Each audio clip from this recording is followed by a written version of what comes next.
आजीव तत्व सरस जोशी, आश्रव तत्व श्रेयल शाह, बंध तत्व विनील आदित्य पंडित आणि विनील वैद्य,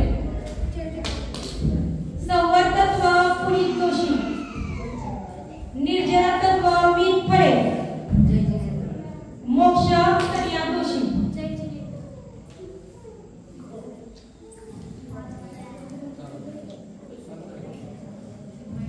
आजीव आश्रव बंध संवर निर्जरा मोक्ष ही आहे.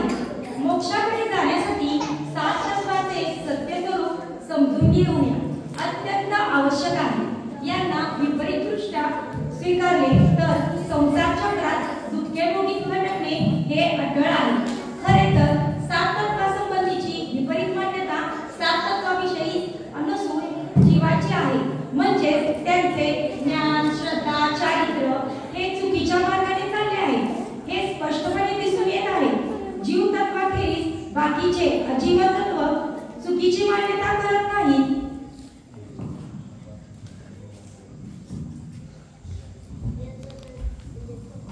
जीवाची या तत्वासंबंधीची भ्रांती अनादी काळापासूनच चालत आलेली आहे. या भ्रांतीचे स्वरूप पूर्ण व स्पष्ट समजल्याशिवाय तिला नष्ट करणे शक्य नाही.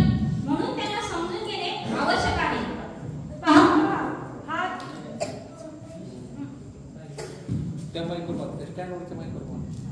पहा हा जीवराज 7 तत्वांच्या भूमिकेत आलेला आहे. पाहूया त्यांची भ्रांती झाली ते. हे पहा, जीव तत्व स्वयं स्वतः ज्ञान दर्शन स्वभावी अमूर्तिक तत्व आहे. परंतु पुद्गलांच्या सोबती राहून पुद्गलासारखा वागू लागला आहे. पहा तो काय म्हणतोय ते. अहो काय म्हणता तुम्ही मला? अमूर्तिक पहा हे मी किती सुंदर आहे. जाड नाही, बारीक नाही, आजारी पडू नये म्हणून मी पौष्टिक सकस अन्न खातो, प्राणायाम करतो, योगासन करतो.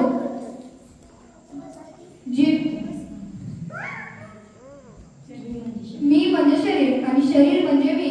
हे जर नष्ट झाले तर मी सुद्धा नष्ट होणार. हे माझे कुटुंब, घरदार, संपत्ती हे सगळं माझेच आहे. याच्याशिवाय माझे जीवन शून्य आहे. मी माझ्या कुटुंबावर खूप प्रेम करतो. हे पहा अजीव तत्व. तो स्वतःला जीव मानतो.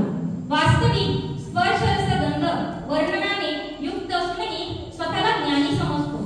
अजीवाला जीव मानल्यामुळे जीव आपल्या ज्ञान दर्शन सुख दुःख वगैरे मध्ये निमित्त असणाऱ्या शरीरादी परपदार्थांना आपणच आहोत असे मानतो. पहा हे अजीव तत्व काय म्हणते ते.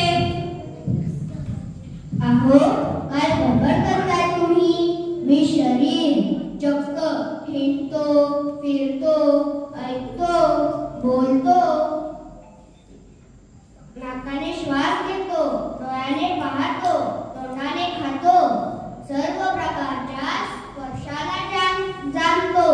मी जीव आहे म्हणून मला या सर्वाचे ज्ञान होते. नाहीतर झाले असते काय? चांगले खायला, ऐकायला, पाहायला मिळाले तर मला खूप आनंद होतो, सुख वाटते. याच्या विरुद्ध असेल तर मला दुःख होते. हे तर तुम्हाला प्रत्यक्ष दिसते ना. बघा, खरं तर जाणणे पाहणे हे जीवाचे कार्य आहे. परंतु हा जीव पुद्गलमय इंद्रियांना जाणणारा पाहणारा मानतो. सुख दुःखाचे वेदन पूर्णपणे जीवाचे आहे. तरी देखील त्याचा संबंध या पुद्गलाशी जोडला आहे. ही अजीवाला जीव मानणे रूप जीवाची अजीव तत्वाविषयी विपरीत मान्यता आहे. चला आश्रव तत्व काय म्हणते ते पाहू. काय सांगायचे, तुम्ही तर माझ्याविषयी फार उलटसुलट अफवा उठवता. अहो मी माझ्या कुटुंबात किती सुखी आहे. सर्वजण माझ्यावरती खूप प्रेम करतात. मीही त्यांच्यावरती खूप प्रेम करतो. मी त्यांच्यासाठी कितीही कष्ट करायला तयार आहे. त्यातच मला आनंद मिळतो. पण जरा मनाविरुद्ध झाले तर दुःख होतच. म्हणून सगळा संसारच दुःखमय आहे काय? कितीतरी सुख भरले या पंचेंद्रिय विषयी भोगाबरोबरच मी देवपूजा व्रत संयम पाळतो. म्हणजे शुभभाव करत मला स्वर्ग मिळणारच. किती अज्ञानी आहात तुम्ही. शुभ अशुभ संसारात वाढवणारे आहे. चारही गती संसारमय, दुःख स्वरूप तसे कर्मबंधनमय आहे. स्वर्ग चांगला, नरक वाईट याप्रमाणे भेद करणे योग्य नाही. या गतींना कारणीभूत असणारे दुःखमय, शुभाशुभ भावना, सुखमय व सुखाला कारणीभूत मानणे ही जीवाची आश्रव तत्वाविषयी असणारी विपरीत मान्यता आहे. ही मान्यता दूर केलीच पाहिजे. तर चला अजित तत्वबंधाविषयी काय म्हणतो ते पाहूया. काय हो तुम्ही शुभाशुभ भावनांना दुःखाचे कारण समजतात. किती चुकीची कल्पना आहे तुमची. पूर्वजन्मी मी काहीतरी पुण्य भावना केले म्हणून या जन्मी मी एवढे ऐश्वर्य प्राप्त झाले. 4 बंगले, 4 गाड्या, अत्यंत असणारा परिवार. काय कमी आहे मला. आणि तो तुझा भाऊ. तुम्ही माझ्याबद्दल बोलत आहात का. मी मागच्या जन्मी काय तर पाप केला असेल म्हणून माझ्यावर गरिबी आली आणि भागदळ बायको मिळाली. ह्याच्यावरून मला खूप राग येतो. खरं आहे बंधभाऊ तुमचं, पण ही परिस्थिती अवस्था कायम टिकत नसते. तुमचं पुण्यकर्म भोगण्यातच संपलं तर तुम्हाला अशीच गरिबी येईल. तुमची गरिबी पुढे श्रीमंतीमध्ये बदलेल. वास्तविक पाहता कोणत्या तरी सामग्रीला सुखदुःखाचे कारण मानणे, त्याचा राग द्वेष करणे, त्यांना प्राप्त अथवा हटवण्याचा प्रयत्न करणे हे सगळे अपुतामय आहे.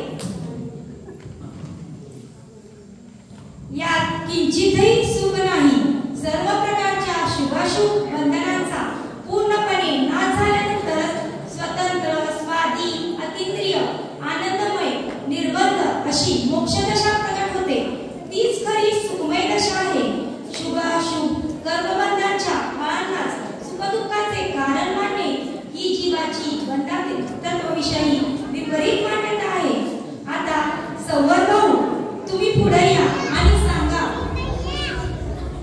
हो, मगापासून बघतोय कसलं प्रवचन देत सुटलंय.